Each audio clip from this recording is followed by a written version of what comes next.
સુરેન્દ્રનગરમાં લોહાણા સમાજ દ્વારા સંત શિરોમણી જલારામ બાપાની 226મી જન્મ જયંતિની આસ્થાભેર ઉજવણી કરી। સંત શિરોમણી જલારામ બાપાએ જ્યાં ટુકડો ત્યાં હરી ઢુકડાનો જીવન મંત્ર બતાવ્યો છે, ત્યારે તેમની જન્મ જયંતિ નિમિત્તે સુરેન્દ્રનગરમાં લોહાણા મહાજન સમાજની વાડી ખાતે જલારામ બાપાની 226મી જન્મ જયંતિની લોહાણા સમાજના આગેવાનો દ્વારા ધામધૂમથી ઉજવણી કરવામાં આવી હતી। આ પ્રસંગે લોહાણા સમાજમાં અનેરો થનગનાટ જોવા મળ્યો હતો, તેમજ રઘુવંશી સમાજમાં દિવાળી જેવો માહોલ છવાઈ જવા પામ્યો હતો અને સુરેન્દ્રનગર લોહાણા મહાજન સમાજની વાડી ખાતે જલારામ બાપાનો ભવ્ય અન્નકૂટ, મહાઆરતી અને મહાપ્રસાદ સહિત વિવિધ ધાર્મિક કાર્યક્રમોનો યોજાયો હતો। જ્યારે સંત શિરોમણી જલારામ બાપાનો જન્મ વર્ષ 1799માં ગુજરાતના રાજકોટ જિલ્લામાં આવેલા વીરપુર ગામમાં થયો હતો। તેમના પિતાનું નામ પ્રધાન ઠક્કર અને માતાનું નામ રાજબાઈ હતું। જલારામ બાપાના માતા ધાર્મિક મહિલાઓ હતા, જેઓ સાધુ સંતોની સેવા કરતા હતા।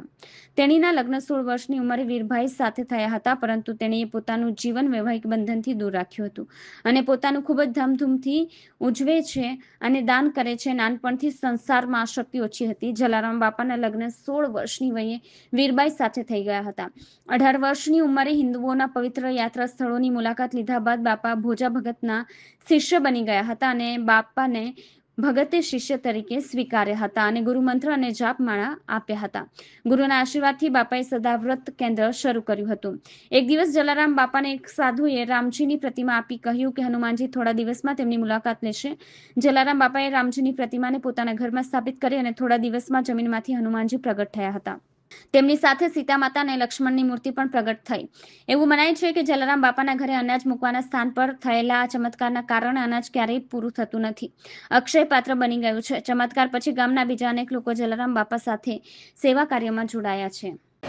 આજે સુરેન્દ્રનગર જિલ્લાની અંદર જલારામ જયંતિ એટલે કે 226મી જલારામ જયંતિ રઘુવંશી સમાજના ઓલા ઉપર આજે તમામ રઘુવંશી એક થઈ મહાપ્રસાદ, પાદુકા પૂજન અને સંઘ જમણવાર જેવો આજે સુરેન્દ્રનગરની અંદર જલારામ જયંતિનો એટલો બધો માહોલ છે કે દરેક રઘુવંશી સમાજની અંદર જય જલારામ અને રામ રામ સિવાય કોઈ પણ વસ્તુ દેખાતું નથી એવું તન, મન અને ધન કરી અને પૂજા અર્પણ કરેલ છે અને દરેક સમાજે જલારામના ચરણ પાદુકાના વંદન કર્યા છે અને જય જલારામની ગૂંજ વગાડી છે।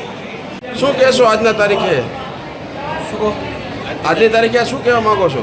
આજની પૂજ્ય જલારામ બાપાની 226મી આ જન્મ જયંતિ નિમિત્તે બાપાનો અઢળક પરચો છે અમને અને આવો નવો ઉત્સવ અમે વર્ષોથી ઉજવીએ છીએ। જલારામ બાપાનું સવારમાં પાદુકા પૂજન રાખીએ છીએ, સાંજે બાપાનો ભંડારો હોય છે અને આજે ભવ્ય અન્નકૂટ ભેરો તો બાપાનો અમે અને આ 226મી બાપાની જન્મ જયંતિ છે અને વર્ષોથી અમે અહીંયા જલારામ બાપાની નાત કરીએ છીએ અને બધા જ્ઞાતિજનો, તમામ જ્ઞાતિજનો ના ભેગા થઈ પ્રસાદ લે છે અહીંયા।